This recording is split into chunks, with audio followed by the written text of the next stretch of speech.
the joint budget work session There it is. with the school board and the Board of Supervisors this afternoon, 4 o'clock, February 4th, 2025. Would everybody please rise for the Pledge of Allegiance? I pledge allegiance to the flag of the United States of America and to the republic for which it stands, one nation, under God, indivisible, with liberty and justice for all.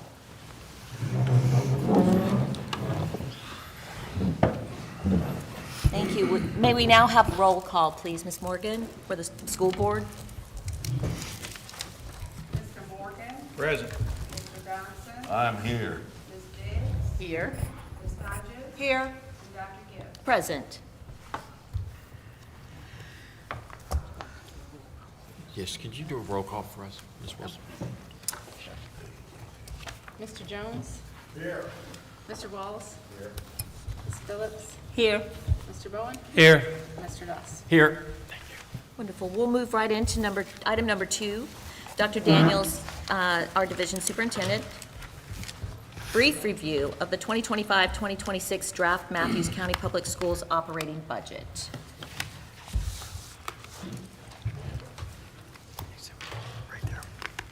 Thank you, everyone. Many of these slides at the end of the slide deck are repeated from our October work session. That's okay. Is that better? Okay. All right. So I'll go into a couple. Get this fired up.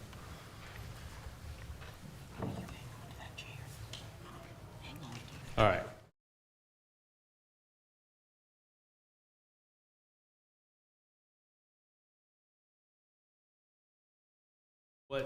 What's listed on the screen is a difference from FY25 to what we're currently operating under FY25, and then what we are anticipating and budgeting for FY26.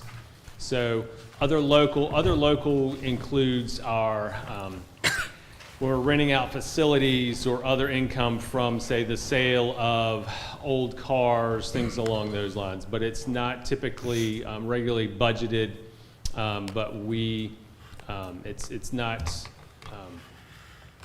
established predictable revenue resources, but we have an idea year to year of what that typically is. State funding, we're anticipating a decline of about $170,000 for next year based on projections in the governor's budget, also due to, again, declining enrollment. Federal funding, we're budgeting to be roughly stable. This budget is looking at local operating, an additional ask of about $290,000. That subtotal, looking at FY25 to FY26, is roughly an increase of about $98,000. Thrifty Spot, school food, textbook, and Matthews Community Foundation kind of round out some of the other revenue sources. In terms of expenditures, going through the expenditures briefly, we're looking at a decline for Thrifty Spot. Really what that has to do with some of our staffing models at Thrifty Spot. Operating, our instructional operating line item going up about $550,000, $549,000. The bulk of that is related to what is projected, and I'll hit some highlights in terms of where the increases are coming from, but the bulk of that difference in instruction comes from a projection of a 4% plus a step salary increase for current staff. The admin, attendance, and health is expected to see a decline of about $11,000. We're anticipating a need for increasing the transportation line item to about $45,000. That's going to be from parts, and we're kind of budgeting for fuel, but primarily parts. The operations and maintenance has a decline of $544,000. That's related to the shift of maintenance and operation.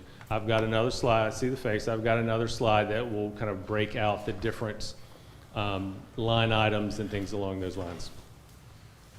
I'm anticipating we probably want to go ahead and jump to that slide. So that's a decline of about 34%. Okay, so overall budget highlights. Yes, sir, Mr. Wallace. Yes, sir.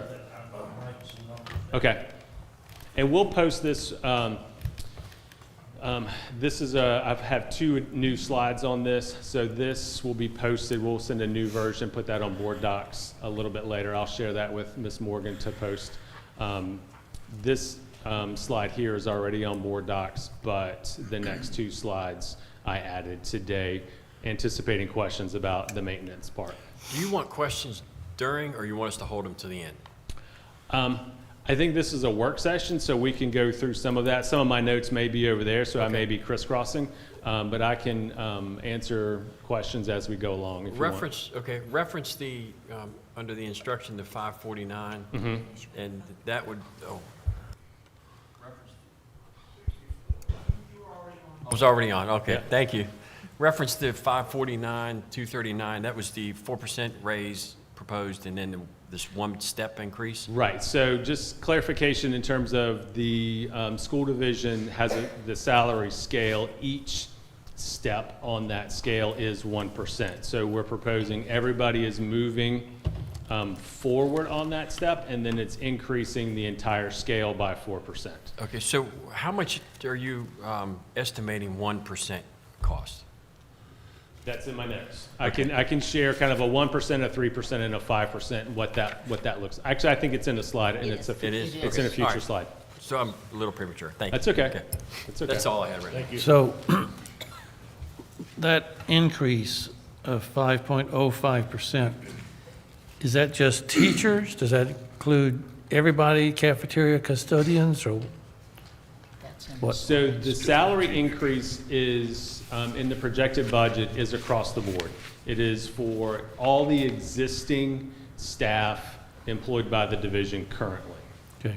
So that's from bus drivers, TAs, up to assistant superintendent. So another question, I see the numbers just put up as 129. So last year it was 142 for 1%. So we've declined about 20 positions from last year to this year. So that's going to be some of that. Does your budget assume the same number of people as you have this year? So what we have budgeted is with the existing staff that we have right now. What we're going to do as we move through the spring is where we have opportunities to consolidate, not necessarily fill positions. We're going to look to not fill those positions.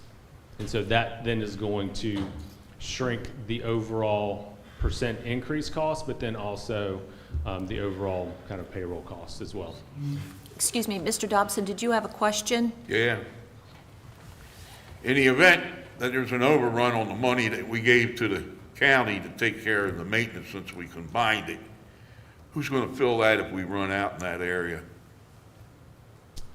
I think here's, if we want to accelerate a little bit to accounts related to maintenance. So this is what, based on our conversations with the MOU, what we are then pulling out, not budgeting for with regards to maintenance and the costs associated with those line items. So what we then need to keep related to maintenance, based on our understanding with the MOU, is going to, I think some of the confusion exists because our custodial staff, things that we do for custodial services, and we're still going to need to have something, figure out a solution for grounds. Those are the line items that we still are planning to hold then with regards to some of the maintenance line items. Now, if we want to have continued conversations on what that MOU looks like, what goes over, what stays, what we need to be responsible for, what the county is thinking that they would be responsible for in terms of this merger. But we do have some monies for some maintenance costs, but the bulk of the maintenance would really come from, after the merger, from the county side. Okay, because last year, we were over on a couple of those line items in the budget. That's why I was concerned about that. So you have a part-time, full-time groundskeeper Proposed. proposed, okay? That's proposed, yes. And so part of that conversation is I need a spot either for a person or a spot then for contracting with a vendor to handle our lawn and maintenance. And going into the MOU a little bit, it's, right now our maintenance staff covers some of the lawn care process during the summer. No, not the, I don't, not the lawn care, sir. We discussed it, but we decided we didn't have the personnel for that. I think we talked about having that as a, Mrs. Wilson, correct me if I'm wrong, sort of phase 2, not taking that on in this first adjustment, Right. but looking at it in the future. Yeah, it's not included in this. Right, so some, again, part of the maintenance stuff is we still have security contracts for our door systems, fire systems, updates on camera systems, things along those lines that fall under that maintenance budget that wouldn't necessarily then slide over to the county. So what of the, so can you correct me if I'm wrong, so the line item was it 1.7 in the current budget? And I know all of this is included, there's a variety of areas that are included in that. I'd have to go back and look, I don't know that number, I don't have that one number in my, well, there's That's lots of fine, numbers I that's don't fine. have in my head. So this breaks down what's paid for out of that line item. Is that, Yes. am I understanding this correct? So is there anything else in this list that's proposed that's not currently paid, not currently in this current budget? So what these two slides lay out is of the existing maintenance, this is what remains under the proposed school board maintenance category area. The previous slide is what used to be part of our maintenance budgeting process and what we are then intending to remain with the county. Okay. And that comes to the $544,000. Okay. I knew, as we had some conversation, I knew there was confusion, some questions about the number that we were proposing was lower than I think what was anticipated. And so having some clarity about, okay, here are the specific accounts that we're talking about moving over, remaining with the county side versus what we, based on our conversations on the MOU, what would remain with the school division and what we would need to continue to budget for with the school division.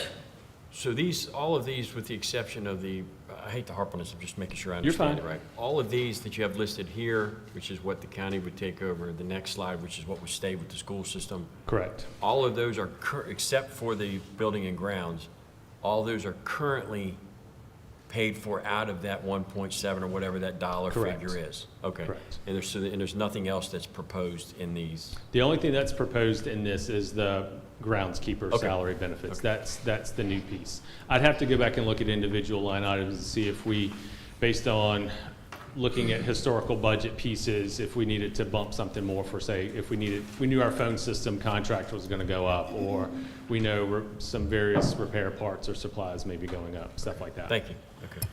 Excuse me. Yes, ma'am. So I'm looking at your final adopted plan, I guess, was, and it's, I think this final adopted for 2025. And it was, I guess I would add the maintenance management and the building services together to come up with what it's costing you right now. So that's about a little over $1.3 million, $1.350, say? Yeah, but there's got 82,000 up above it too, for the maintenance management. So of that 1.32, so we're looking at 500 plus thousand coming to the county and 800 staying with the schools? Well, go to their final line, their final budget, and look at the comparison, all you gotta do is just take your final budget number Right, I and see. reduce it by the amount of what we're taking, Yeah, okay? Yeah. So, or you add it back into it and it tells you the increases, well, yeah. yeah. So, but that's got the salary increases and everything, I'm just looking at the maintenance situation. I guess I'm looking at the right piece of paper. I'm looking at a piece of paper I got earlier that I printed off. Nice if we did that. I'll show it to you. Are there any salaries that are, the funding that's currently with the school system being moved over to the county for those two positions? So that's included in the 544? Correct. So, two salaries, Okay, I see it. basically, energy costs, service contracts, things along those lines. I need a verification from y'all on the heat and oil, where you paid that. I'd like to get copies of that from y'all. Actual, where you paid that, and power, sewage, and propane, the bills that you paid out for the year. It should be relatively easy. I mean, we sent all of those to Schneider, so I can go back and pull some of the emails that we sent Yeah, I'd to. like to see the actual expenditure. Your mic's on. I mean, for Do you want that. the bills or the, Yeah, what, I mean, if. I mean, do you want like the receipt? Is that what I'm? Yeah, copies of the receipts, if you give them to me, or either a compilation of, if it, so, yeah, I assume you get the heat and oil from the same place, right? Yeah, so we can calculate what the heat and oil is if it's on the same vendor. The power, we know that comes from, Dominion Virginia Power. The sewage, that one line item is fixed, and I would assume that you buy your propane from the same people. What do you mean, no, Bob? You be buying oil and gas and all that through, Woke. What I'm saying is, I just said through the same people, what I'm saying is they will have an account, running account of an annual cost. That's what I'm looking for, the actual annual cost, which you actually pay them. I'd like to see it how it compares up to that chart. So for FY '24, Dominion Power bill for all of FY '24 was $328,000, 609. And I can print out a report for you, Mr. Yeah, Jones, but just, that'd be, that, okay. just, I appreciate it. Roten was $247,684. How much was your heat and oil? Yes, sir. So that How much was was it? $247,684 and 67 cents. 247,000. And heating oil up there It's is 75,000. 75,000. We got a big deficit, don't we? We got a big deficit right there. So, if Roten oil was $247,000. So I think that's under the vehicle maintenance side, so that may be for the, is that bus garage? Yes, the heating oil and the gasoline and diesel is all combined under that one line. Does it come, does your gasoline come from Roten oil? Yes. Okay, so I need that broke out, what you Right, put, so- that up there says heat and oil, so if I get what you paid in heat and oil, what you paid Dominion Power, and what your sewage bill is, and what your propane bill is, I appreciate that. Heat and oil and diesel fuel's the same thing. One of them's dyed, one of them's not. Well, Can't put dyed fuel in the school buses. I know a lot of people that do, but Right, well, I'm just saying, Mr. Jones, we'll break that out and I get to you. appreciate you. Sure. Question. Sure. Of course, this is trying to see this from here and add it up here, so it's just making sure I understand. The list on that's up there right now, is those, the monies that are listed there are what the county will be keeping to cover the maintenance sections? Correct. Okay, so unless I added it wrong, that adds up to 847. How do we get the difference between 847 and 544? It's the additions and subtractions throughout our entire budget. So it's taking the entire maintenance budget and it's the additions and subtractions.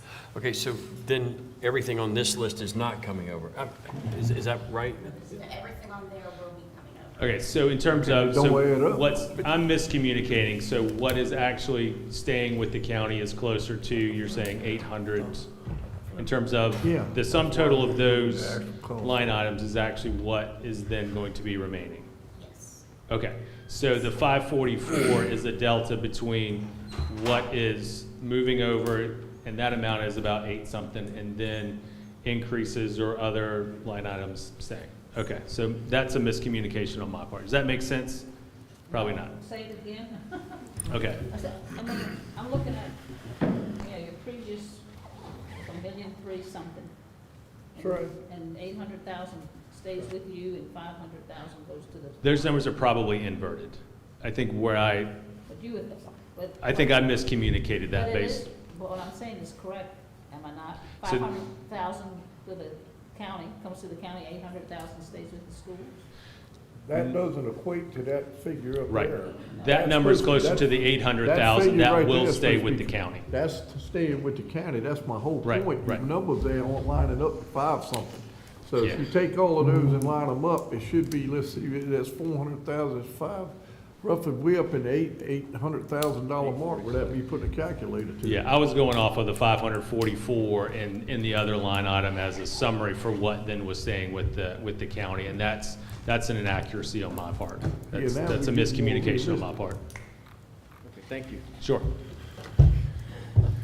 Ms. Phillips, are you good? Yeah, Maybe. let's move on, yeah. Okay. I think I kind of went over, skipped over a couple of slides to get to the maintenance piece.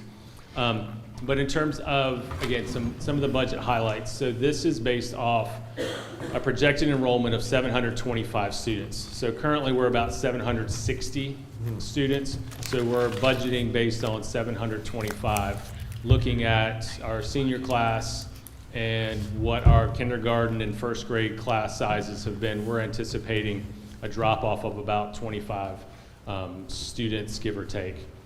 So we went ahead and budgeted at 725. This budget proposal includes the 4% plus a step. It also absorbs anticipated health insurance increases. So right now, we're budgeting about an 8% increase in health insurance. That may be short of what the health insurance increases may come back. We don't have anything official yet on insurance estimates. Rumors have double-digit increases kind of around the region. So we're still waiting for what that number is going to look like. Yes, sir. The teachers that are resigning at the end of the year, are they gonna be teachers we have to replace? Or you gonna write some of them off, or what the case is? We're going to have to look at class sizes, enrollment sizes, what services those teachers are providing, and maybe we absorb some positions and create different positions in place. We may be able to absorb several positions. I think it just depends on where those vacancies occur. We have some tentative, we know a couple people who are retiring, but we won't know really until closer to the spring who exactly is retiring, who may be relocating, who may decide that they're going to work in another division. So, but this budget, in terms of planning purposes, is based off every position being filled returning next year. So my hope is then that we'll be able to find some savings. So I'm assuming you got everything funded now in your proposal. So at the end of spring, and then once you determine if you have, Can I absorb one here, can I absorb one once you there? absorb kind all of those, then I'm assuming that would reduce the request to the county, that your Correct. bottom line would reduce by that amount. Correct. Okay, thank you. Correct.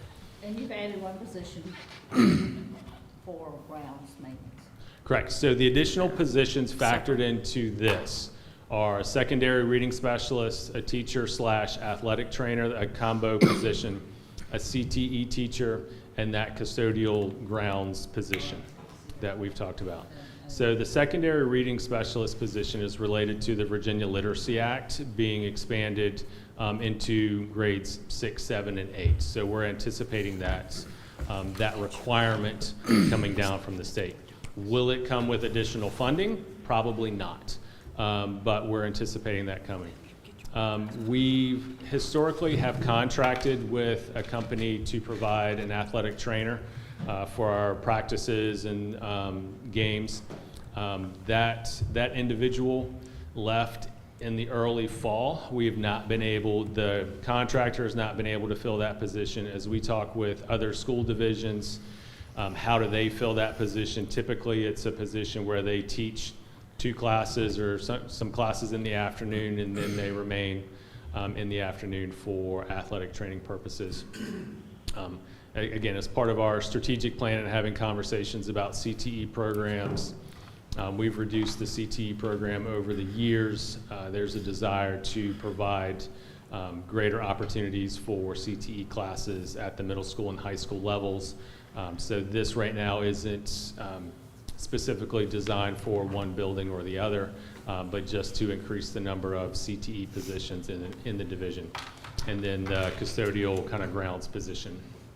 So what we're looking at in that scenario is basically a grounds person when the grass is growing, and then in the off months, a custodial position to kind of fill in. Right now, we're at the bare minimum of custodians, and finding substitute custodians is pretty impossible. So having flexibility in our custodial staff to clean the buildings at night, things along those lines. Again, other highlights, salary increase to the existing scale, what those numbers are projected to look like. Kind of an overview. Again, that's a mistype on my part. I'll go back and correct that number. In terms of the maintenance consolidation, what that looks like. So the 565. The 565 is 4 plus 1, 4% plus the. Correct. Yes. Okay. Yes.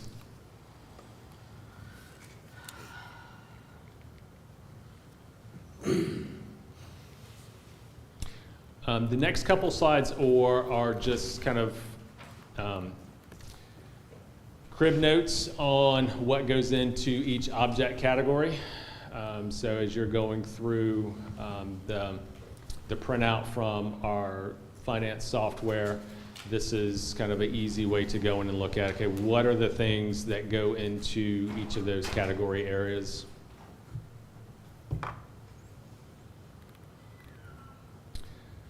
Again, these are basically review slides from October. The local composite index, what goes into calculating the local composite index, how all that's calculated. What our current, yes sir. I'm sorry, I just don't want to forget later. Can I get you to back up to that 1%, 5%? Uh-huh. I apologize. That's okay. So the 1% is 129, and if I remember right, you had said that the step increase pretty much averages to the same? It's going to go up close. a little bit more. So are you talking going from 1% to 3%, or are you talking on our salary scale?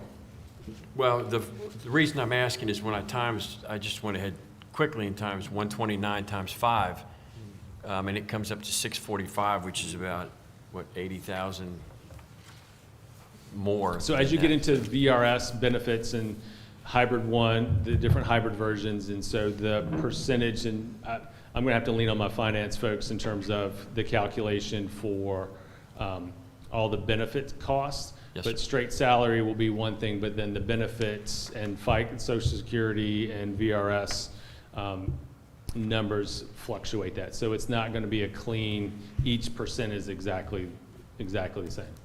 Okay, so the 565 is without benefits or with the benefits? That includes, that's everything, isn't it? That's soup to nuts. So that's retirement, benefits, et cetera. Okay. Yeah, that includes all the healthcare, everything, 5%, 565, 986.88 is a 5% increase. And the associated costs of Associated, VRS right, costs yeah, and. Yeah, I understand, I got you. Because the healthcare costs would be the same, so that's going to flatline across.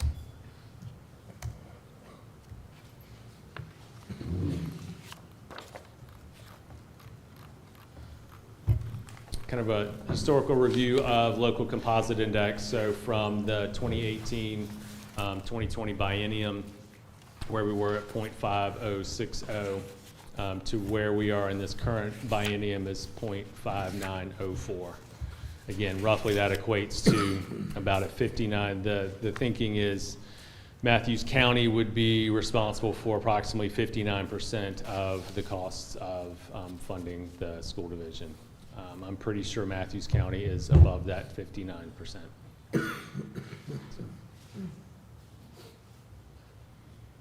We went over this in October, but this is class sizes, basically kind of a snapshot of where we were in the fall with regards to what the class sizes or average class size at our school buildings is currently.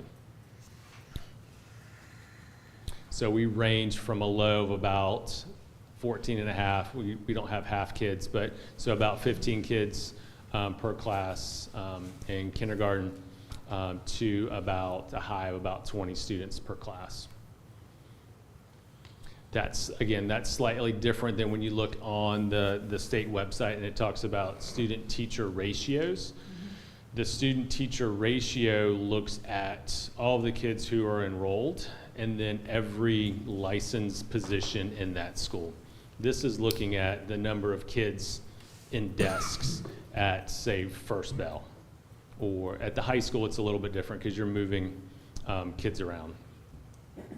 But it's like if you were to walk into any class that is occurring at that time, that's basically what you would expect to see. So moving forward to our positions, what we will then look at is, okay, where can we shrink positions? Where can we afford to grow in class size?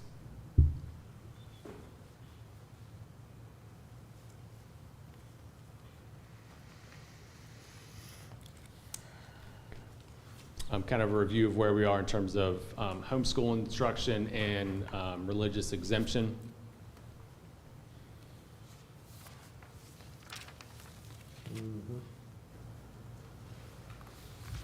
So we remain this year, so for the, I don't know why, I need to update that slide, but we're a little bit less than the 22-23 school year. So we're still at around the 140, 145 mark, somewhere in that range.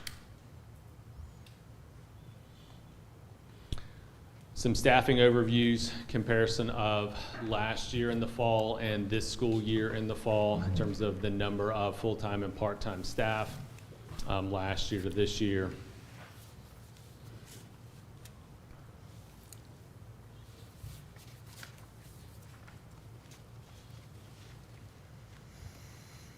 Food services popped up. Yeah, we were running short-staffed last year in terms of food services, and again, so some of that's it's full-time and part-time. So I think we've added part-time positions, and I'd have to think too. I think we carry the Meals on Wheels payroll in our budget, so I'm not sure. I'm kind of looking for it. Does this include Meals on Wheels staffing? Yes. Yes, it does. Okay.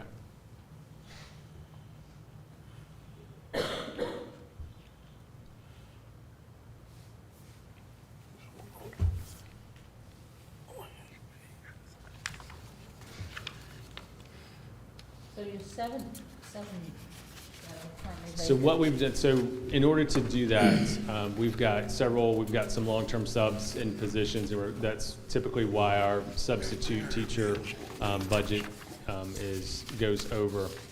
Some teachers at the high school have picked up extra teaching assignments, so they are receiving a supplement for losing basically a planning period to fill some of those vacancies for positions. $70,000 a year.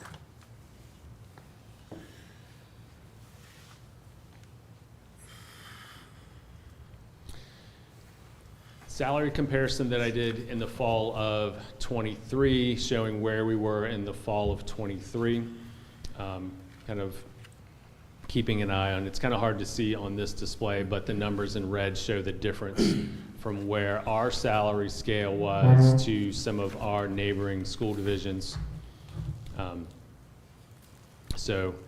Looking at where we stand this year, we're able to enlarge and dramatic support from the supervisors working to provide additional salary increase last year for staff, closed the gap.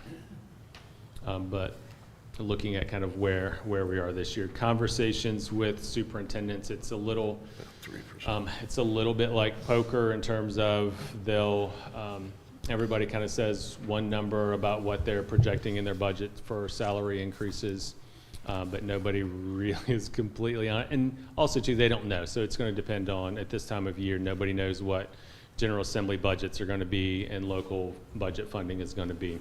Most of the conversation is around 3% with other school divisions. Teachers who are approaching 30 years experience, what are you seeing with them? Are they staying with Matthews and teaching? Are they leaving for other school systems? I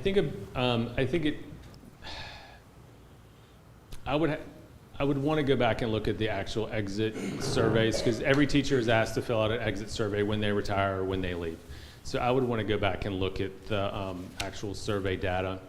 I don't get the sense that a lot of our teachers who have been with us for a long period of time are leaving in year 27 to go to another locality to finish those 3 years. Does it happen? It does.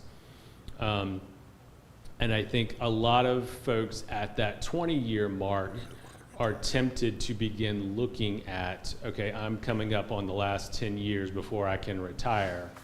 Where do I want to go work for these last several years to boost my VRS retirement? So I think it depends on an individual, but I don't know that I've got the hard numbers to say, and I like to come back to the numbers to say, okay, last year we had 3 teachers who at this point left in year 27 and went for greener pastures. I know we did have some teachers who left our division for salary incentives to go work in other divisions with higher income potential. They weren't necessarily, though, off the top of my head, they weren't necessarily at that year 25 and beyond mark. I'm not familiar with the hybrid retirement, but am I correct in assuming the hybrid, there's not an incentive to move as you get your 20, 30 plus years under the hybrid retirement system? I'm not an expert on the Plan 1, the hybrid, and Plan 2 particularly. I'd have to ask some questions of the folks in HR. I don't know. I know that what we have to pay is different, and the benefits they receive are slightly different. And there's a pay-in option, but on the details, I don't know those details well enough. I'll add that to my study of boilers. It would appear to me that as looking at the budget numbers compared to West Point, Middlesex, and Gloucester, 3 proximity counties, let's just say I'm looking at we're about $7,000 light on a 30-year position from being right dead in the middle. And as you walk it on back, you can do the math. If you talk to these parents out here, their concern more is with who's teaching the class and the level of education that's coming out of the school system. And it's like anything else, I'm a proponent of paying top dollar for top people. I would be willing to make that investment. There would have to be some policy changes made. But me personally would be willing to make that investment, okay? I'm just gonna tell you, I put 5 of them through Matthews County Schools at a time that they were impeccable. I mean, people were clamoring to come here. People were moving into Matthews County because we didn't have a lot of the political challenges that we've had in the past, that we didn't have those then. You look at West Point, And you look at over the years, have they been able to maintain these people in those positions and they achieve accreditation, they're well sought after, all of their programs are top notch. And I get it because they got a plant there, they have the money. My opinion is we don't have that many students here. We're going down to 725 students. What I'd like to see is on the teacher's salary, we close that gap to be more competitive. That's what I'd like to see. And that has to come, that's an earmark in my book. If you want to get them here and you want to be competitive, we got to be better than the next guy out there. We do. Okay? And you offer those incentives, a better pay. There's nothing not to like about Matthews County. It wants to come here. Then I think once we get it back to where maybe it used to be, you may see some of the homeschoolers start to come back. You may see some kids starting to move into the county. You may have some kids that want to come away from the other localities. But the only thing is, we're never going to know unless we try. So one Okay. of the discussion points that we've had is looking at the actual scale itself. And so instead of each step being 1%, looking at projections of, can we make each step 1.25% to generally look to close that gap over the years. So year to year, the increase is a little greater, and it's targeting teachers over the years to close in that gap. So I did some rough numbers to look, and we need some work on our entire scale system. But I believe at a 1.25 at 30 years, we close that to, I think it's about, between us and Gloucester, I think it was about a $3,000 or $4,000 difference at that point. And again, I need somebody with some expertise to come in and really look at salary scales and labor laws and all those kinds of things to kind of provide some oversight. But just projecting it out and having a look at it, that's one way. It may not be the policy piece that you're thinking about, but that's one way in terms of a systematic way to show and invest in the education, the teachers in the classrooms to close that gap between where Matthews currently sits and some of our neighboring school divisions. Well, my point is the resources need to go directly to that situation. And we have, as a board, are looking at this maintenance issue that we've had on the schools, and we're looking at a lot of different ways because it's going to have to be improved.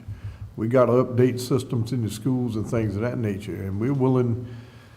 My opinion is you got to put that on its side burner over here because it's gone so long without any attention is what's brought us to this level. But at this point, I look at bringing these teachers in. My opinion is there's only so many teachers you got from looking at your staff. Well, and okay, so if you do it relatively to what we're paying those teachers specifically, that's not a whole lot of money there. Okay, it's not a whole lot of money. That's what I'm talking about. I say make Matthews great again with our school system. That's the way I look at it. And the only way you're gonna get them here is you're gonna pay them. You pay them, they'll come here. Okay, if you got a better pay, you mean to tell me somebody sitting over there in Gloucester is not gonna make it trip over here? Okay, they will. They'll make it trip over here if they're getting better pay.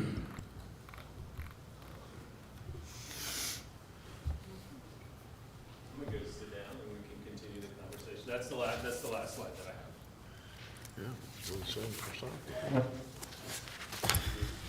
Can we get emailed updated copies of the slides? Sure. Ms. Moore, can you remind me to do that tomorrow?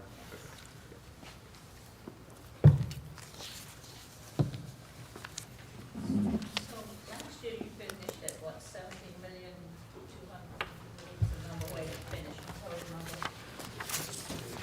Okay.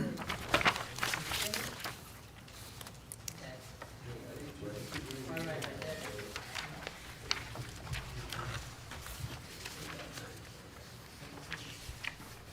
So that has all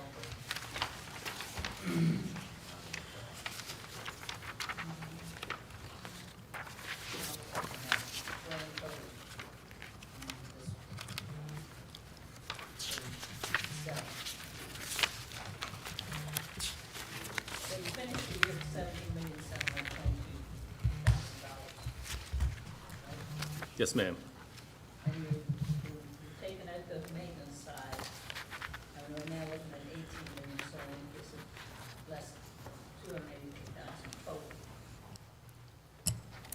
Which includes Ms. Phillips? positions. Ms. Phillips, can you turn your There mic we on? Oh, I'm sorry. Thank you. I'm sorry, thank you.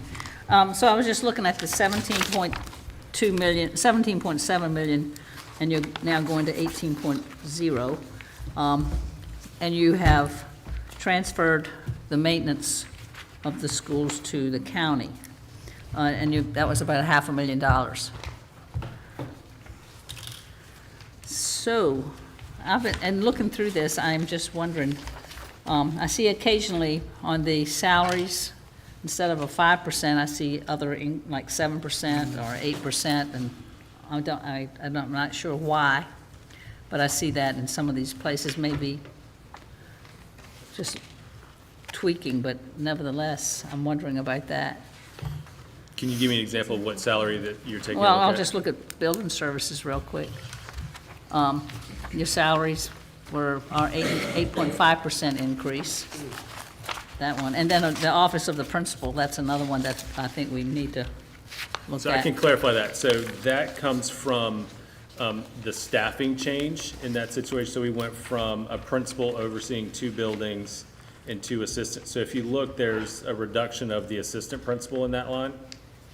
Yeah, So we've removed that assistant principal position, and we replaced that with a principal position. but wouldn't that have been occurred- reflected in your prior year numbers? That was done after that was after the budget was So this approved. number I'm looking at is not your actual numbers?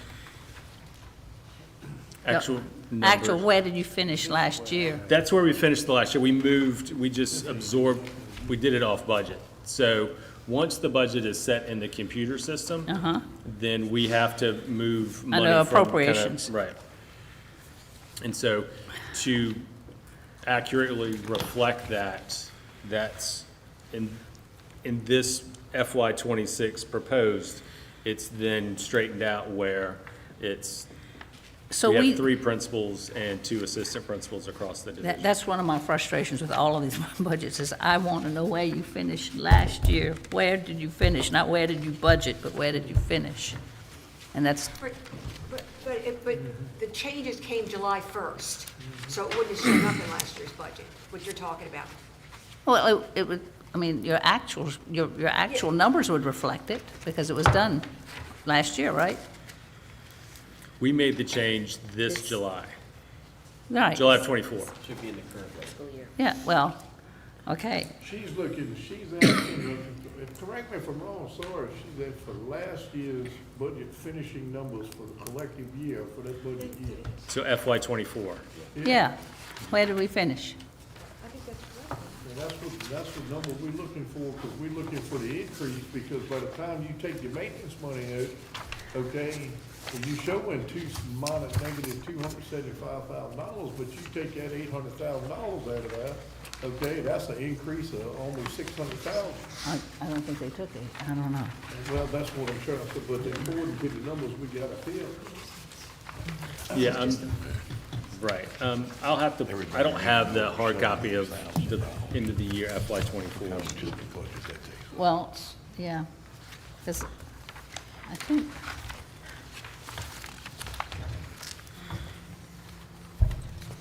but when I said you finished at 17.722, you really didn't finish at 17.722 last year? That was a different number where you actually came in, the dollars you spent. No, I believe that's exactly, That is, right? Pretty close though, it's the budget we're in versus the budget we're proposing.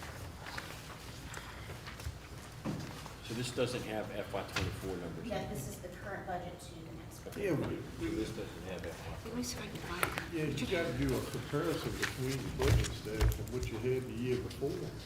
Not budget, but more where you spent, what you No, spent. what I'm saying is, you take where they finished. There's no FY '24 in these And then backing into money for the maintenance, and all this has got to line up, there's a figure there.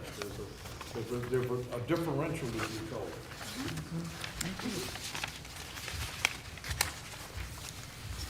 That conversation. We can pull that and email it to you all. In other words, are we just comparing budget to budget? That's the information that you have right now is Budget to budget to budget. So if you have a bad budget, then, I know you changed for appropriations and so forth, but actuals, ways ended up is really important when you're looking at budgets, I think. You know, what you plan to spend and then what you actually spent, you need to know that. And I'm not to evaluate your budget. I've always said a bad budget doesn't mean you don't do the right things, but you need to have actuals, where you finished. How much did you really spend on any topic? And it may be close. What did we get one year? We turned what, 300,000 back, and then you gave it back to us and we invested. Yeah, I mean, I can go back and look at but various board docs and, Yeah. But there's a finished number. Yeah. The problem with the finished number is you gotta wait 3 months to find out what it is. 6. It's 6. I know it's tough because Yeah. we're going through the same thing, and that's my frustration. Yeah, so really, I mean, we can look at the expected, what your upcoming budget is, but in comparison to what you actually spent from last year, if you don't have those numbers right now. 5-10 minute break. Is there any way we get can? them. Well, theoretically, and I use the word theoretically, those numbers should be on that column here. Yeah, and that's Theoretically. that's theoretical. That's theoretical. And that's what I was hoping I was looking at. So the bank numbers, when you spend the money, they don't lie. You spent the money. Mrs. Hodges? My question is, to the point that they're bringing up, is our system, financial system, Yeah, okay. able to pull the actual expenditures versus the budgeted, or it's not able to do that and put it on one spreadsheet? You know what I'm asking? The question that they're asking is, there should be a printout from, that we can pull some end of the year FY '24 printout that shows each of the line items, and this is, are we over, 5%, are we, under 10%, et cetera, for each of those category areas. I mean, we can do that, pull it from, June 30 or whatever It of should be '24. should be your June 30 report. Right, and then you're gonna get into the audit, and then the auditors are gonna move Well, it things should be around. after your auditors have moved all their numbers. Well, then we're gonna have to then pull the audit report, and that's probably, I don't think we got the audit until,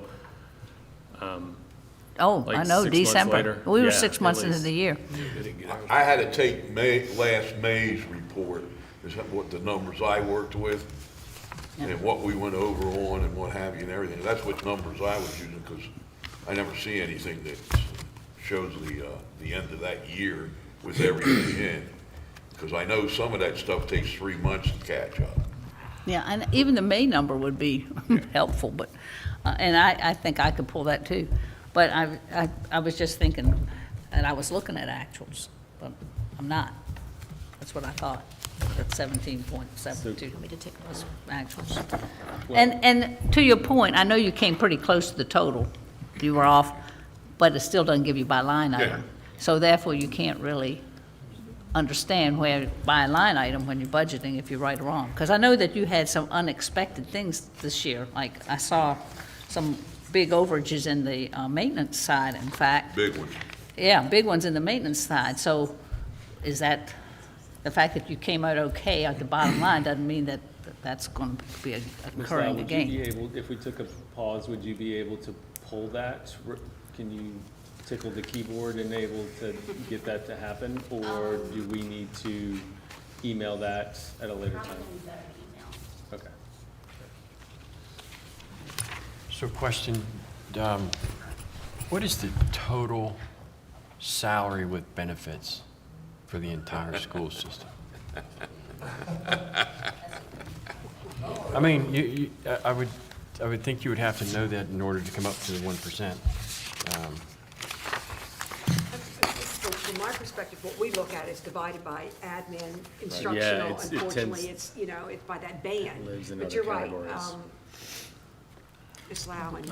I started doing that at home. And it's over, because I took the reports and I just put it's like 10, $11 million It's the vast. by the yeah. time you put everything in it, and that may be more. It's probably close to 67% of the budget, I'm assuming. Could you get, I don't have to have that tonight. Could you just get that to total salary with, total compensation with benefits? What's it, about 24 grand? I'd like it same copy, but instructional, instructional only. Instructional salaries only. All right, define instruction for me. Yeah, those are different things. Because, we're because. talking about. Teachers.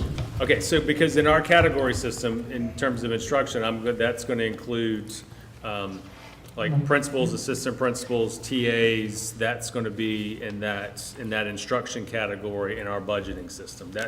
I'm not trying to be sassy. No, I I'm trying to understand, that's where your clarify. budgeting system is set up, but I don't like that. Well, it's also the state accounting I system, don't and like that's, the way that's set up. right. I mean, because let me tell you, a lot of your decisions, I would just say, my decisions made is what the gap level is between the administration and the teachers, okay? You understand, it's the too many chiefs, not enough Indians, okay? So we need to look at that, I'd like to know what that gap is, and I mean, there should be, you have so many teachers, right?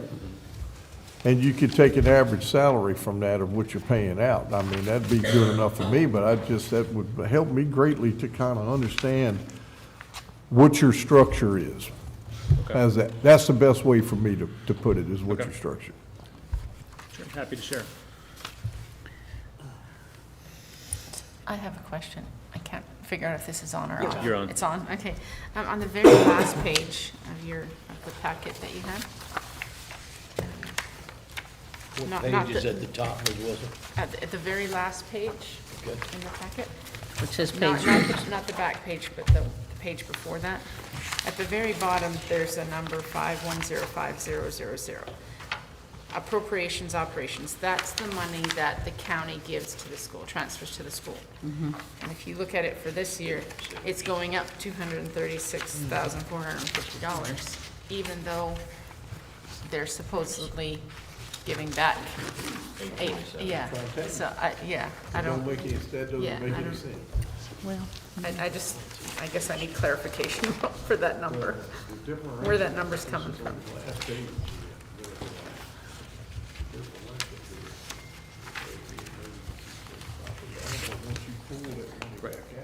I think that's the overall county's contribution to the school division. So it's in our regular operating fund. So it's not operations in the sense of it's where the utilities and et cetera. So that increase includes the additional increase of the 5% and these additional staffing positions, even though the $800,000 is anticipated to remain with the county for maintenance and the energy costs, if you will. The increase is right now based off of 5% salary increase, additional staff positions, and not absorbing any staff currently. That's where that delta comes in. so that's a big opportunity, I guess, or some opportunity. So if we weren't doing the maintenance, then this number would be It'll be larger. 1.2 million or 1.1 million? We would add 847,000 to that number? That's right. Yeah.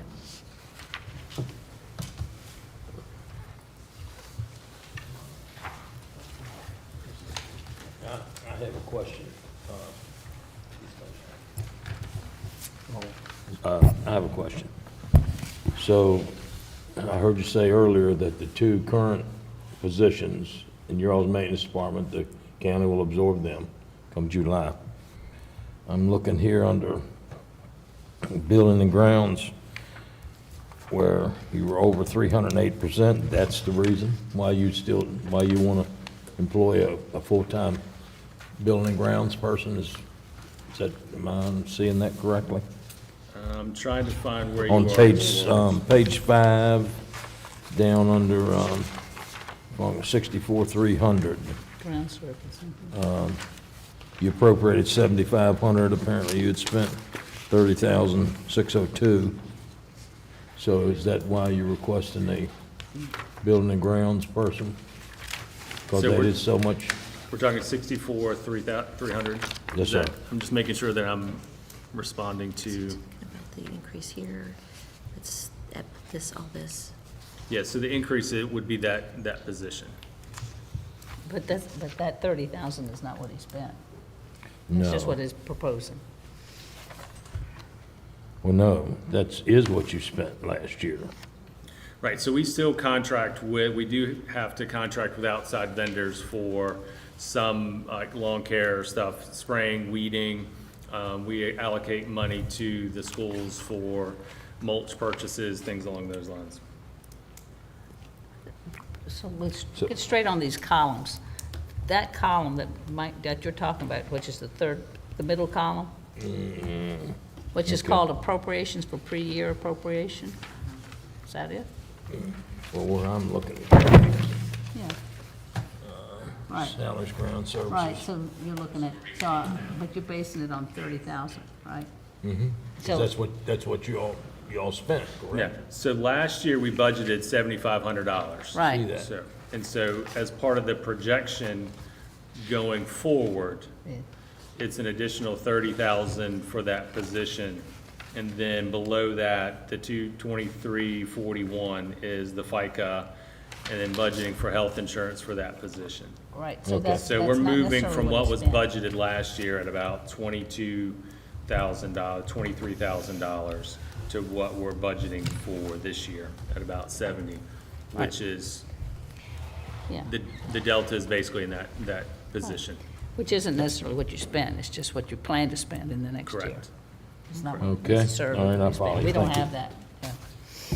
So question, just, right, you're requesting the 5% increase, a building and grounds position, be it part-time or full-time? Well, custodian grounds, yes, Custodian grounds, and a teacher slash trainer.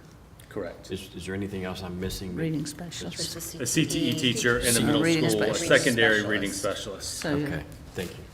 some extra positions. Can you tell me what, under your operating fund, category code 3,000, purchase services, Page. going up 52%. Page. Huh? What page do you have there? Number one, I'm sorry. Page one, code 3,000 under operating fund. It says purchase services, it's going up 52%. Purchased services seems to be under It's in, just about every category, I what think. he's talking about. Yeah. No, no, I know, Under I know, he's operating talking about the fund. first one. Yeah, under operating Yeah, fund. You created a cheat sheet for that. Yeah, I think, I'll have to go back and look for sure, but I think we're anticipating additional costs for regional special education programs. And so we're anticipating the tuition per seat increasing, so we have to contract out for certain programs, certain staff members, and so that, I believe, without looking at my notes, but I think that is related to the increased costs of those seats I think and anticipating needing more seats. With a decline in enrollment. Just throwing that out there. This one here.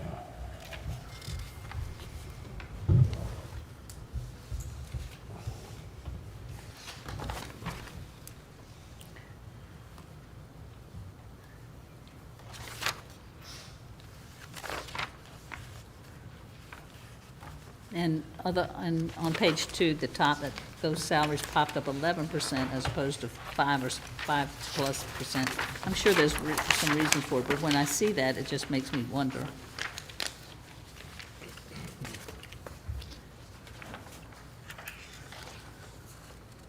Then you have some that are below 5%. Schools, social worker services.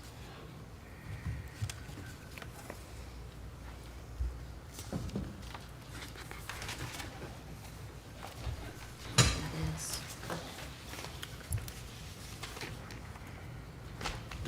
this budget this year, they've moved a lot of stuff, like shuffled the cards and moved here, moved here, moved here. And that's, I believe, is based on what the state of Virginia says how to do things. Because I had some of the same problems. Why ain't stuff where it was last year? Yeah. So it changes every year. Virginia changes the way they want it put on the report. Am I right? In some cases, yes. Okay, so Ms. Phillips, I'm going back to your question. So school social worker services, so that category area is moving that position from 10-month to 11-month. So that's why it's a larger increase.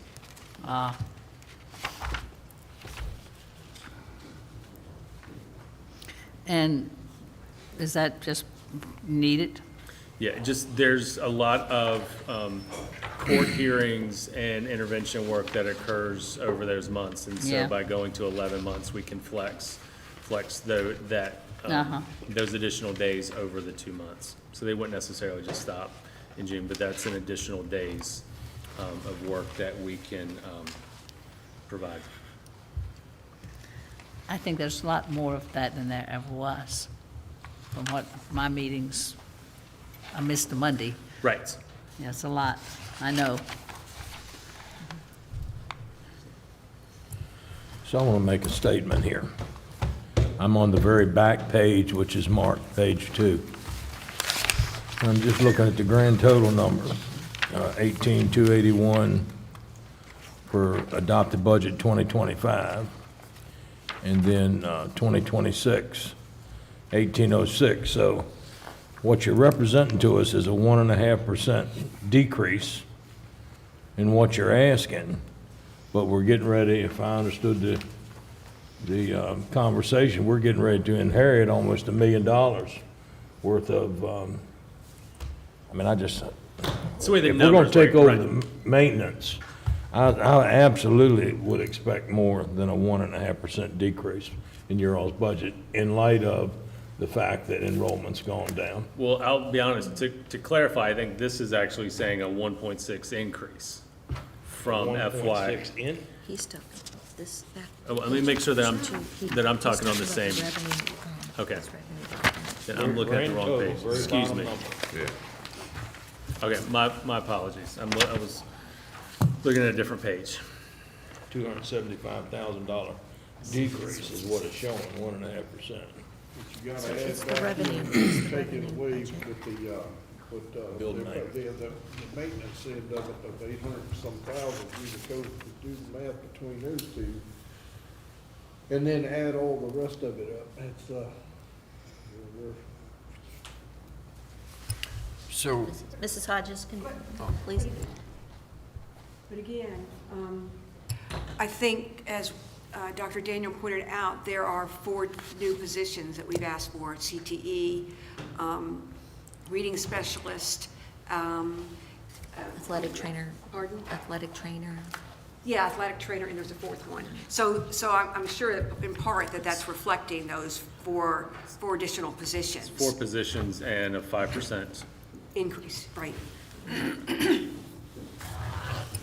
so,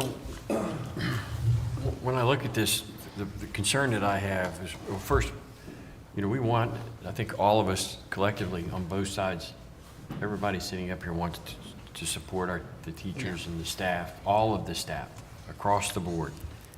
We want the pay to be competitive, and we want the services that they provide to the students is critical, and we want it to be the best as possible.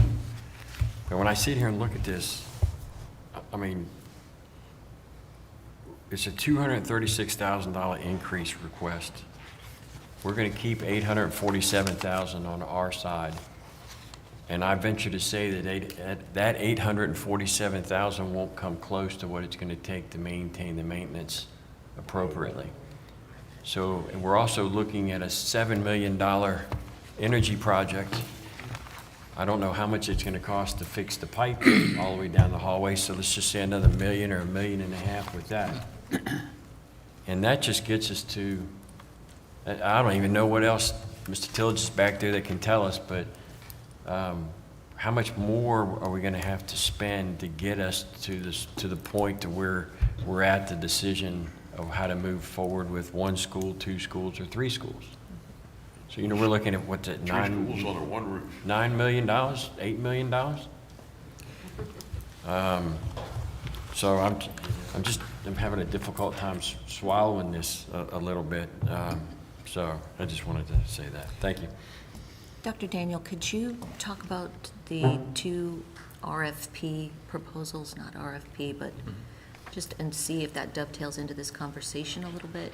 I mean, in terms of consolidation, so when we had a joint meeting at, I don't know if it's October, November on a Saturday, kind of talked about where we wanted to go, timeline for proposal for renovation or construction, and I think the supervisors requested a formal kind of proposal from the school board, and what we just discussed was having a facility study, send out an RFP solicitation, formal solicitation request for a facility study. So responding to that, we worked with Ms. Wilson to develop a bid request, push that out. Deadline was Friday at 4 o'clock. We've received 2 bids to conduct a facility study.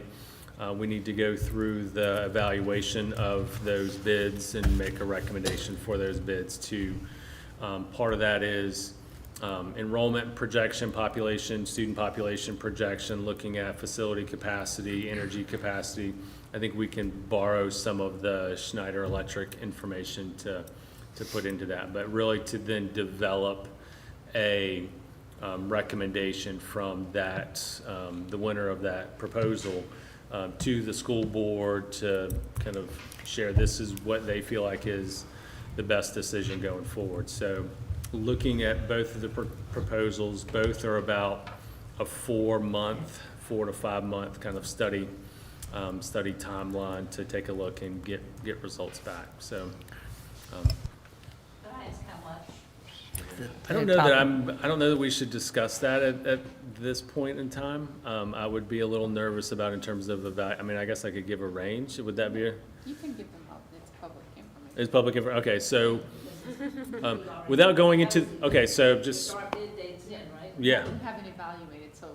I know you haven't evaluated. Okay, But it's- so, yeah. one bid was approximately $79,000 with potential add-ons for other services, and the other bid was about $105,000. I guess, as I sit here, I think, You might sign Is it on now? As I sit here and I think, we know that building a new school is probably out of the question. I mean, the money is just, I think I look at Lancaster's budget and it was like the $40 billion. I can't remember what they had in there for a new school, but it was, you know, something that for Matthews would be a big stretch. And I look at our schools and I just wonder, don't we know what the answer is pretty much? I mean, don't we know that the elementary school and the high school, we're going to be probably 2 schools? I think that to know that, we have to have the health and safety assessments of our buildings. And we're in the process of that, and we do not have those pieces of information. So I don't think we can make that determination at this point. The concern is, of course, the maintenance, how much we're going to be spending pretty quick. I mean, and that is why we got, as we sit and plan this stuff, knowing how much we you know, are we going to fix a bathroom that we're going to tear, not going to use for the next thing? That's an easy one, but, I mean, not so easy, but those are the things that this answer is so critical to have it and have our plan in place before we keep doing another budget and so forth, so. I don't know, 4 to 5 months, I guess that's better than I thought. That feels pretty good. Do either one of those proposals deal with the health and safety, specifically asbestos, mold, things like that? I'd have to, Or you let deal me with dive separate? into the details of the proposal. Okay. At one glance, I think one of the proposals had an add-on for additional, but I believe they're taking the health of the buildings into consideration when factoring in renovation costs versus new construction costs in terms of their proposal, their final proposal. But we do not have current asbestos reporting on the middle school, say, at this point. We have to go through 3-year reviews. So they come in and look at where the known asbestos is and making sure that it is encapsulated and is in appropriate condition. So that happens on a regular basis in state reports and like. Friable or non-friable. Right. That's what they have to determine. We should have those reports do. already. We do. Yeah, that'd be good if I could get a look at those. I appreciate it. Yeah, Ms. Phillips, I think we all agree with what you just said, the conundrum we're in with, the building, primarily this building. There's so much that needs to be done. And it's going to be, even if you do, whatever you do, it's not going to be next year, so how much do you need to fix and repair before, and then, like you said, if you decide to take part of it down, you decide to level the whole thing, and it's exactly what I think we're all thinking in our heads and in our conversations. You don't want to spend money and then have it leveled 2 years later. And I think that's just really where the rubber meets the road. How do you best move this forward? Yeah, and the quicker the better. I don't know if you are aware, though, we did approach Senator McDougal about asbestos abatement, and he has put in $1 million in the budget amendment at the state level for this school for asbestos abatement. Ah, good to hear. So Thank you. I'm having the same gut-wrenching process that Janice Phillips just spoke about, and I've been trying to find out what the cost of new school construction might be. Snyder gave us an estimate of $40 million to build a new middle school. According to this news article that I'm looking at, the cost of Lancaster High School, which is about 400 students, 8 through 12, is $63 million. And that's gone up since and so now they have a maximum guaranteed price from the contractor of $75 million. And that's 400 students. Of course, it's not always apples to apples, because I think they're building a new athletic center and a new auditorium. But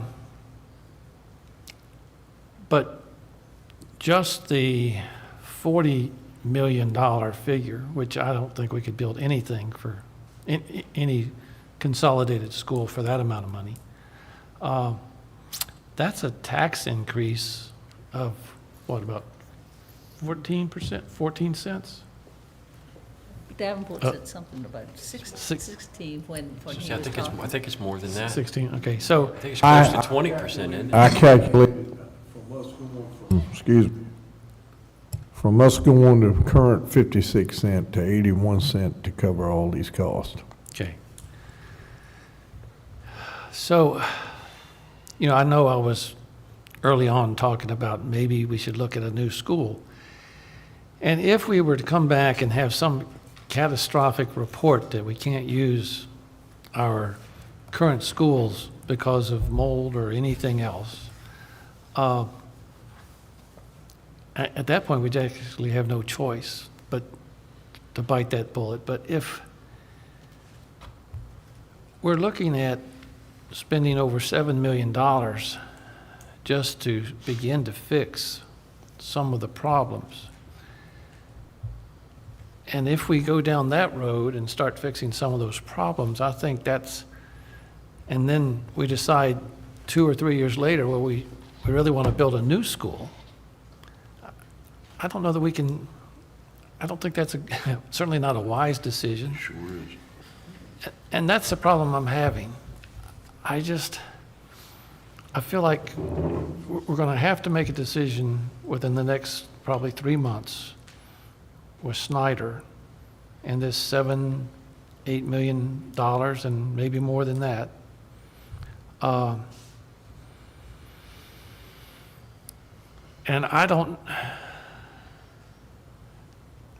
do you all have, and maybe right now is not the day to talk about it, but I was hoping to get just maybe a gut feeling from the school board as to whether you really think we need a K through 12 school and build a whole new school, or can we do a good job for our students, maybe with 2 schools, and if we have to build a new wing or something. I don't know. I don't know what the answer is, but I feel like if we wait a year to get that result from our consultants, and we've, in the process, spent $7 million, and they say you really should have built a new school. I mean, I would just hate to be in that position. At the November 9th meeting, when we were all talking about this, we put a due date from the school board of kind of giving the recommendation of how many school, what number school division, by December of 2025. It sounds to me that the Schneider report, or the urgency with which to act upon that, is kind of driving your concern. You need to get back to them sooner than later. So is that something that is going to drive the process? Is the Schneider report driving our determination of how many schools in the division? Or, I mean, in my opinion, without knowing everything about the health of specifically this building, I'm not willing to make that decision without knowing more about this building first. How fast can we know more about this building? That would be my question.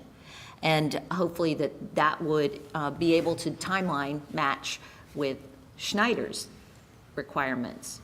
Maybe we can act faster than we thought, but these things seem to be taking an insurmountable amount of time. So to inform us on this decision. Members, do you have any comments on this? Well, you got a high school that was built in the mid-1930s. Mm-hmm. You got this school, which was built in the late 50s. Mm-hmm. And you got the other schools built around 2000. The more money I think you put in the high school and this school, you just might as well dig a big hole and throw it in. The other school, I would fix the problems in the other school, but in the long run, it would be better to build I still say 3 schools under one roof. Don't go out and go up, it's cheaper. Okay? Why schools cost more money is because they always spread out instead of go up. You go up, it's cheaper. And go up where, I think is the question. Second, third floor. Right, but on what bit of land? And We would need... The county owns that piece of land over by the high school. But we would need an engineering firm, an architecture firm to do an assessment. How much does that assessment run, Dr. Daniel, to find out if that's possible? Can I say something real quick about going up? You go up past two stories, now we're talking about engineered piles to support because of the soils that we have in this area. So now you're going to take that same $75 million school and you might as well put another $25 million on it, okay? Because if they have to drive the piles down to the bedrock, you don't know how deep you got to go.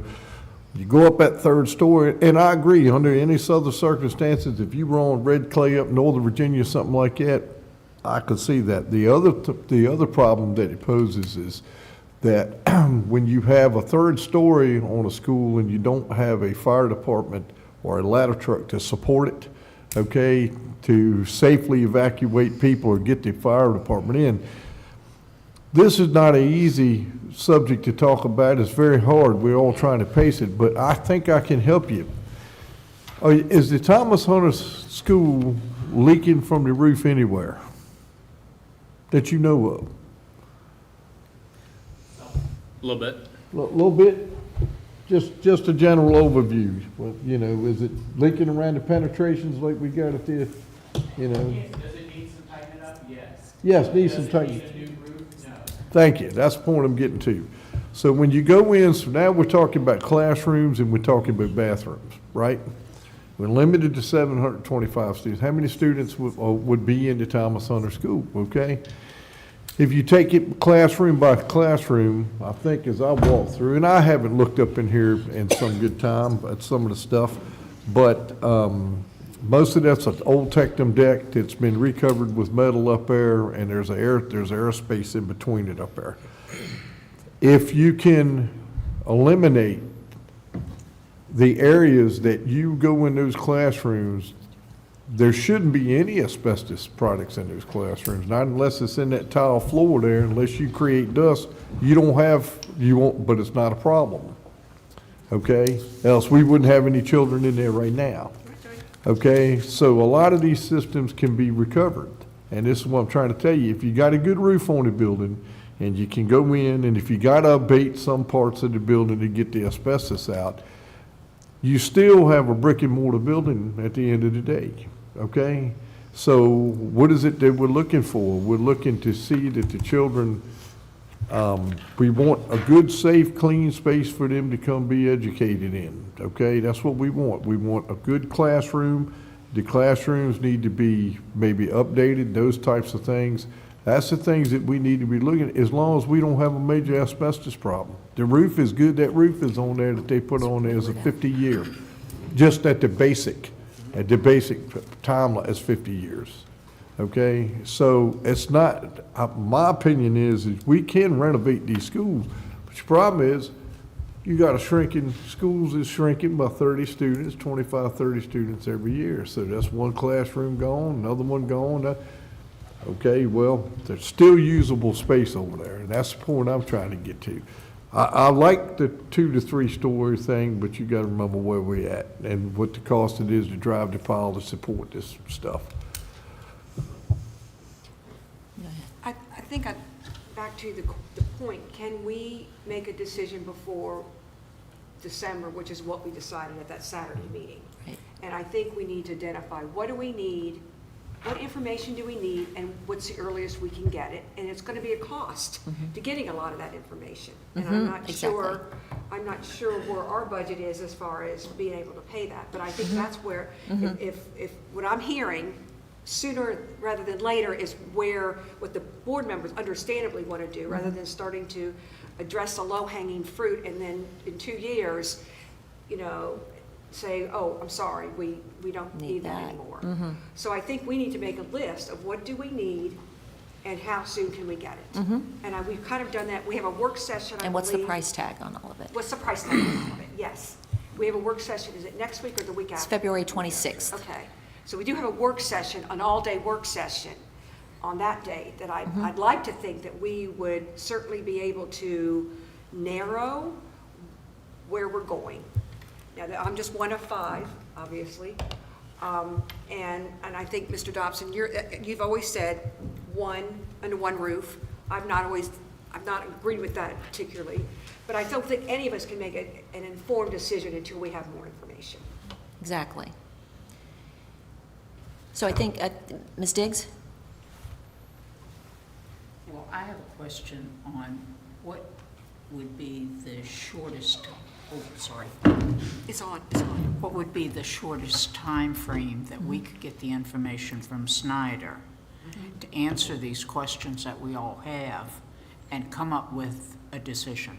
Well, it's my understanding Schneider has nothing to do with asbestos. So if we're interested in knowing definitively from an asbestos specialist or an asbestos firm, that they're not the ones who can do that. They, in fact, referred us to someone else, and Dr. Daniel probably, although not an asbestos expert, has learned quite a bit about asbestos and companies. I mean, it depends on the amount of the testing. And so one of the things we talked about was the roof decking that you referred to, and if they need to take samples, then the size of the samples that need to get based on there's some agency standards, Cura code, Cura standards. I don't know enough. Right, so it's just, it boils down to air quality. That's what it boils down to.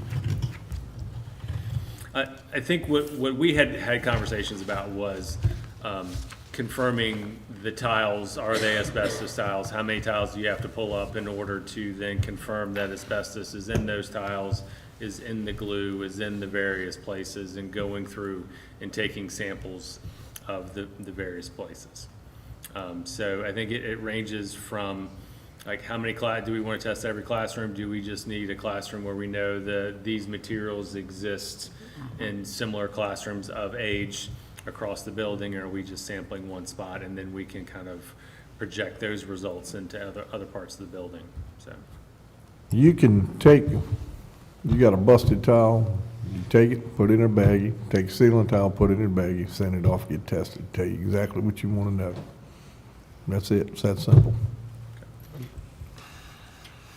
I believe that the company you spoke to had more of an elaborate theirs was process. more of a process in terms of the amount of how many tiles, how many square feet of tiles, how many square feet of ceiling tiles, how many square feet of roof section that they would need, and coming back and patching the roof. And again, that was one contractor, one bid, one conversation about in response to a request on getting some asbestos testing. So that was their process. And so we talked about timeline too, and so being able to, going into different rooms, are those rooms occupied? Thankfully, the places that we're looking at or concerned about aren't currently occupied, so that wouldn't be much of an issue. But cost-wise, it was about between $25,000 and $35,000, I think, for the testing.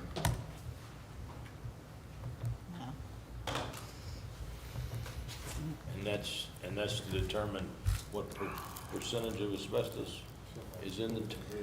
I think that was just determining, do these, it wasn't going through every classroom, it was not going through every square foot, it was going through places that we determined for them, like, I want you to check out everything in this room, and then we can go in and say, okay, the materials in this one classroom is the same the materials in that classroom, that classroom, that classroom, and then from that we can project.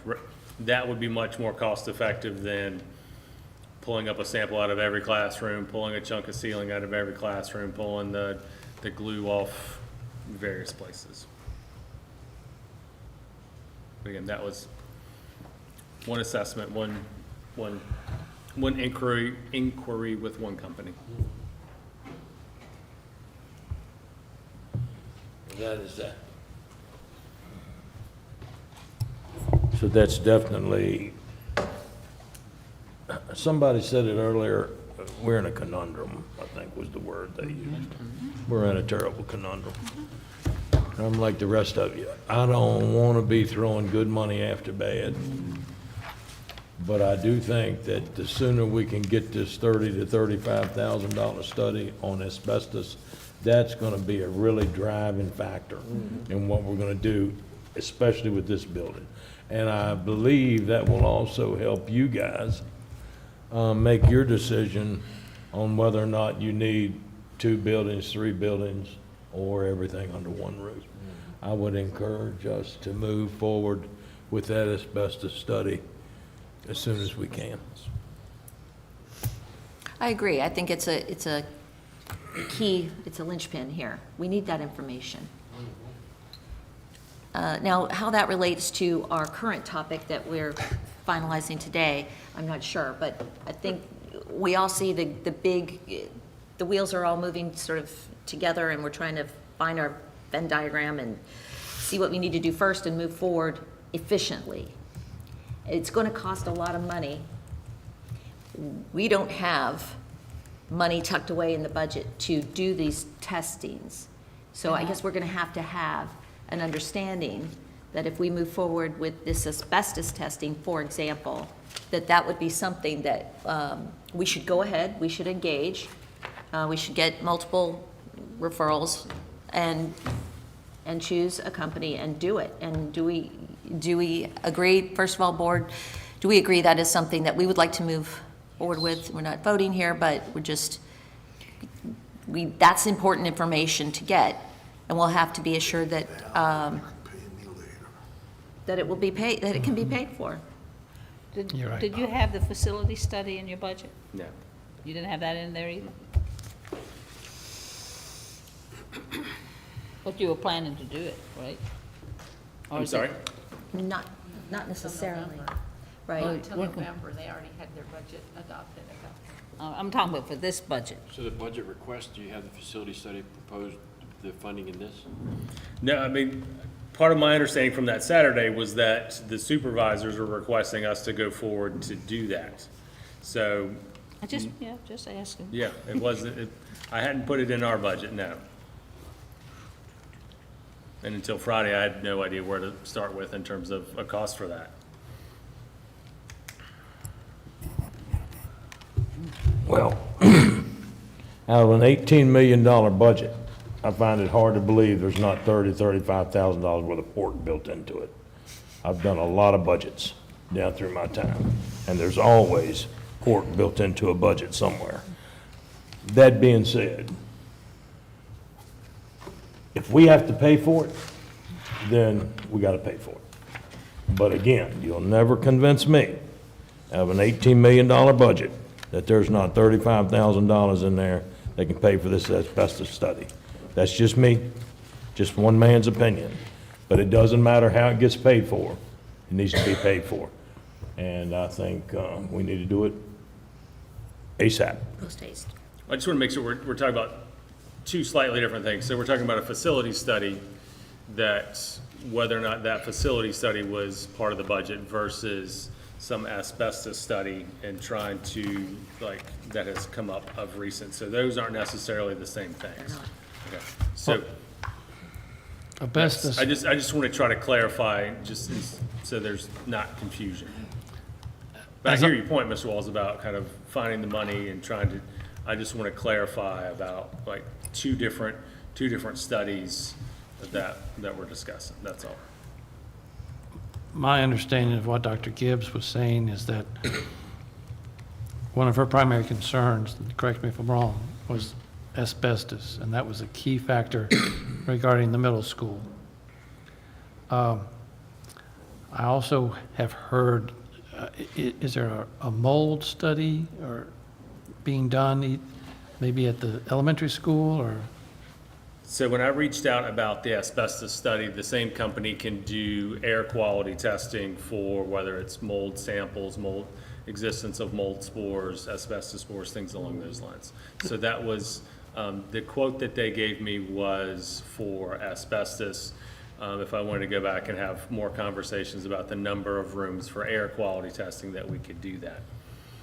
When we were having conversations about the boiler process and the water process, there was also conversations about a potential need for air quality testing to determine if, when we thought the hot water lines had ethylene glycol, if those had leaked into the classrooms, needing to do air quality to test for the existence of the ethylene glycol in those air samples. So that's also where that has come up recently. So, two questions. First, from what you just said, I'm assuming there's no air tests or air quality tests have been done in reference to the mold, so we don't know what extent that is to have that corrected.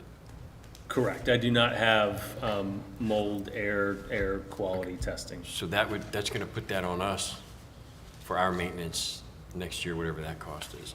So my question to the board, to the school board is, what do you need paid for to be able to make the decision of the direction that you want us to go for the schools? Can I? Yes. I mean, rather than, I know I'm not on the board, but I think also too, I think from that Saturday meeting was a conversation about what information I think the supervisors are looking for too. As I've kind of listened to some of the dialogue regarding the Schneider conversation and Schneider proposal, it's do the supervisors also have the amount of information that you all need to collaborate with the school board in making a decision about what seems appropriate for funding? So I think I would want to know exactly, like, in terms of supporting a school board proposal, do you want to see projections on enrollment, capacity studies? What length of information is needed to help you all? I mean, ultimately, you all are the ones who are gonna have to approve kind of the tax burden. So what information do you also want at your disposal in terms of a recommendation? The school board could base a decision on one set of factors, but in terms of both boards being on the same page about what is affordable and realistic for Matthews, and I go back to Mr. Jones's comment from a couple months ago about what sets us up for the next 50 years. What do we need to kind of have a plan? I think we can sit around and talk about what we feel like, what it looks like in 50 years, but I would urge pursue professionals who do this for a living to do those projections and provide some professional insight and guidance as to this is what we recommend for this community to set you up for the next 50 years. So I think I'm curious to hear from your board also, like what additional information do we need to have? And that was part of what that Saturday meeting was about. What are we, trying to vet that out? And the timeline is, I think, as we start talking numbers and the concern for how do we solve the problems right in front of us, but also project out, that timeline is accelerating. And so I'm trying to adapt to that timeline to figure out how do we set things in motion, but also have solid, concrete information to act on. I think it's going to require the supervisors to sit down with Tim Tillage and maybe get back with Snyder, and look at, there's a lot of different variables. And one of the things that has happened since that Saturday meeting is like the ethylene glycol situation came up. And now we're looking at, if we have to replace the water lines, probably $1.5 million. And is it better to do that? If that needs to be done, is it better to keep the boiler? Right, and you rip out the whole system and just. And come up with some more efficient system? Yeah, well, yes. But, so in making that decision, if we were to decide we're just going to rip out that system and put in some new HVAC system, and let's say that's a $2 million decision, I don't think it would be prudent, say it's in the elementary school, and let's just say you have 30 rooms. I don't know how many you have there, but let's say you have 30 rooms. To me, if we're going to spend $2 million, it'd be prudent to put HVAC in all 30 rooms and not 25 rooms. And so this student number may or may not be that much of a factor, because if we can get our performance better, if we can get our maintenance better, if we can get our curbside appeal better, we may find that we're starting to get more students. We don't know that. So in the school systems where we seem to have a good structural system, and I'm looking at the elementary school, for example,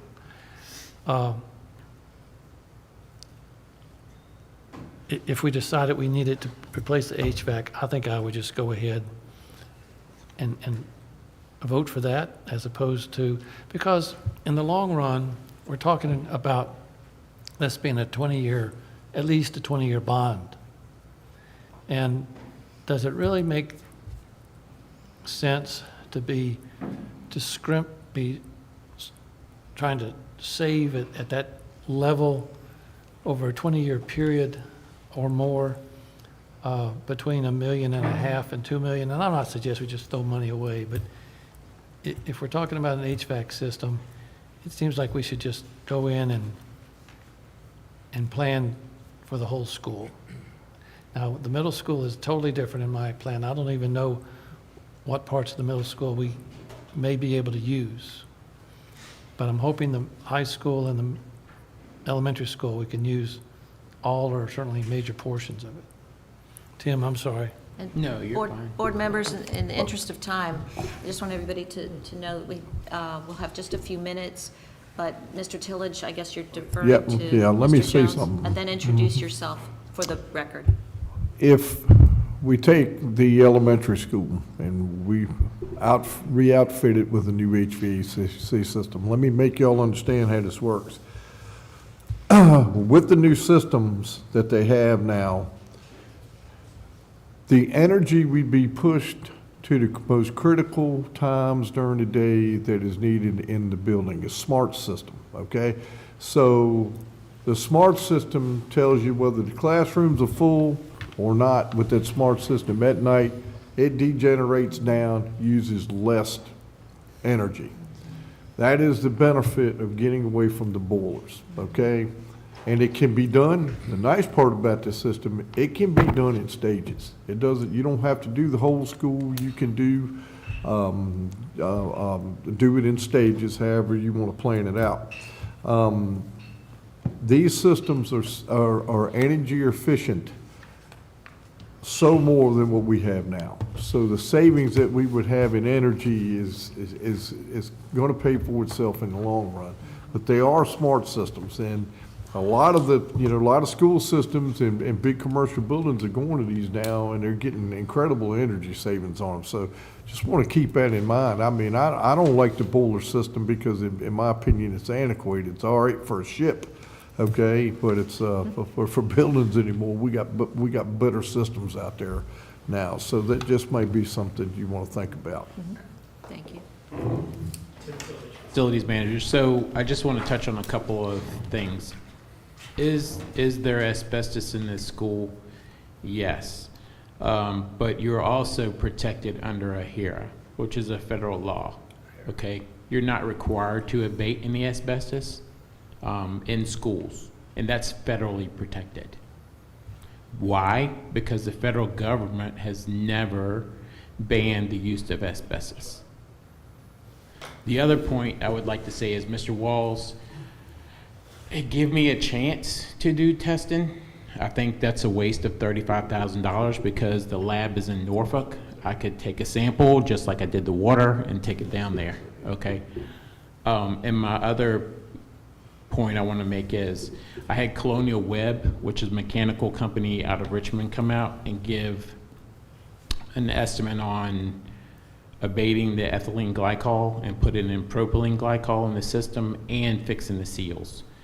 And I think the estimate for that is going to come in a lot cheaper than we anticipated. So if you guys will just be patient with me and give me a chance to do some work, I think you'll be surprised. Thank you. Great news, Mr. Yay, Tillage. Tim. Thank you. That's good. Hopefully, send us off on a hopeful note here. I think we're all feeling the urgency, and we all see this. We've talked about it. This is our time for these two boards to be dealing with a very difficult problem in this county, one that's never been seen or approached before. So, and we all do want to do the right thing. And about asbestos, whether it's legal or not, or whether the government says it's okay or not, I guess I'll reserve my thoughts for that, but safety of students comes first. If it's not disturbed, it's fine. That's the if it's not disturbed, and that's the if. Okay, do we have any final discussion points? We have a lot to discuss in the future, but we'll work on getting all of the things that you requested regarding the budget information and more, and we will be in touch soon with that. There's a leadership meeting also on Monday morning, so maybe we can follow up on some of these things.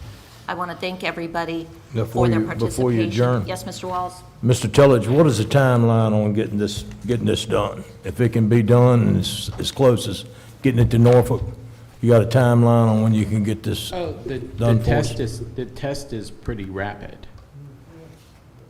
It's just collecting the sample and just getting it to them. if you could do that pronto, from what I wrote down, we need an asbestos, a mold, and an air quality test, and that'll get us a long way to making a decision, as quickly as you can. Thank you. Asbestos training for a week or so. If there are no further comments, I'll count this meeting adjourned. Thanks, everybody. Thank you.